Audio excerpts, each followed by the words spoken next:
our border, but now the U.S. Border Patrol is warning its agents to look out for Mexican military units. You heard me right. Mexican military units on American soil that could be a threat to their life. With me now, the reporter who broke that story, Sarah Carter, from the Inland Valley Daily Bulletin. Thank you so much for being with us, Sarah. Talk about this story that you stumbled across. You were just doing reporting on immigration work, and you uncovered a bombshell. Talk about it.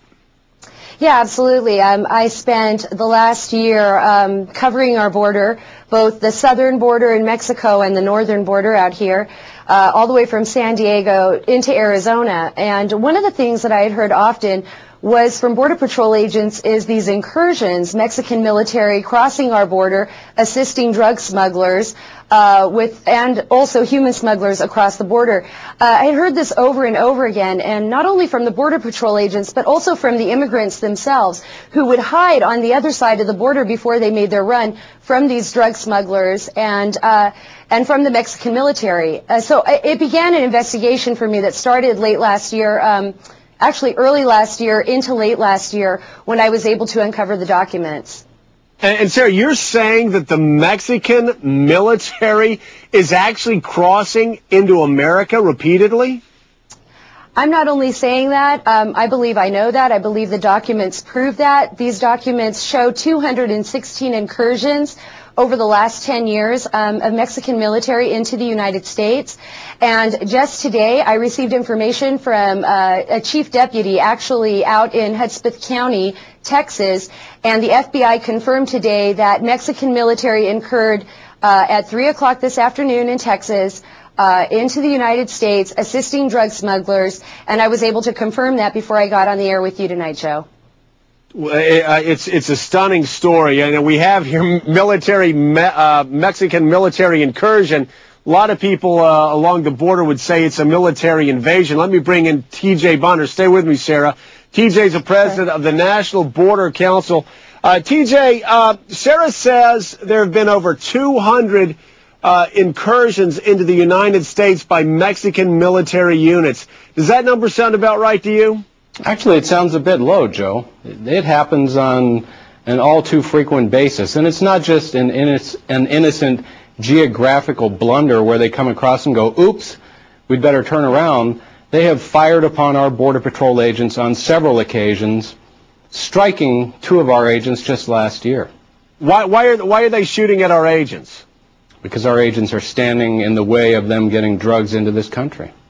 And what's our federal government doing about it? Has the State Department stepped forward and made a protest? Has the Department of Homeland Security talked about this issue as being a great threat to America and certainly its Border Patrol? They're pretty silent on this issue, Joe. We complained vocally after a 2000 incident where 16 soldiers chased our agents around, fired shots at them. All we got back from the White House was a form letter thanking us for raising concerns about water boundary issues. No one ever followed through and did anything on these issues. And, you know, then 5 years later, we had our agents shot up by Mexican military down in Tucson, Arizona. Well, it's unbelievable, TJ. And Sarah, is this happening because the Mexican military is really in the pockets of some of these drug cartels that operate along the border? Yeah, you know, let me begin by telling you, I've spent time in quite a few of the border towns, and I heard that over and over again. If you go into Agua Prieta, or if you go into Sasabe, Mexico, even out here in San Diego along the borders, you'll hear that over and over again from the people that actually live in those communities. A lot of them are poverty-stricken communities, and most of the migrants huddle, you know, in the canyons and such near those communities. They'll tell you that they see them doing this. The cartels pretty much run the border towns, from what I gather, and many reporters have been killed on the other side. You know, they get too close to these stories. But at this point in time, I think, you know, like what TJ said, you know, our State Department hasn't acted on this.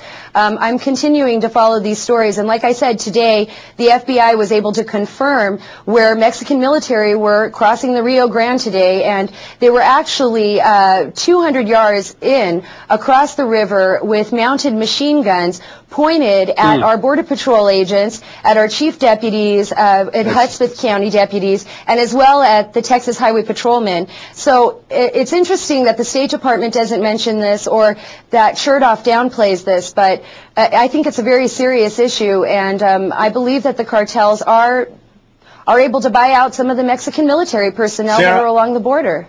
I'll tell you what, Sarah Carter, thank you so much for this report. It is very frightening. TJ, thank you for being with us. I know a lot of Americans very concerned tonight. And as you said, this continues to happen. It happened today, and our federal government doesn't seem to be interested in it. Obviously, there needs to be an investigation on Capitol Hill.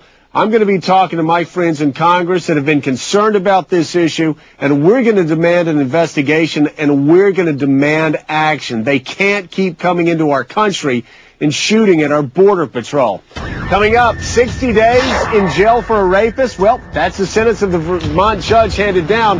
But tonight, another outrageous rapist sentence in Vermont. What's going on there and across the country? We'll talk about that when Scarborough comes.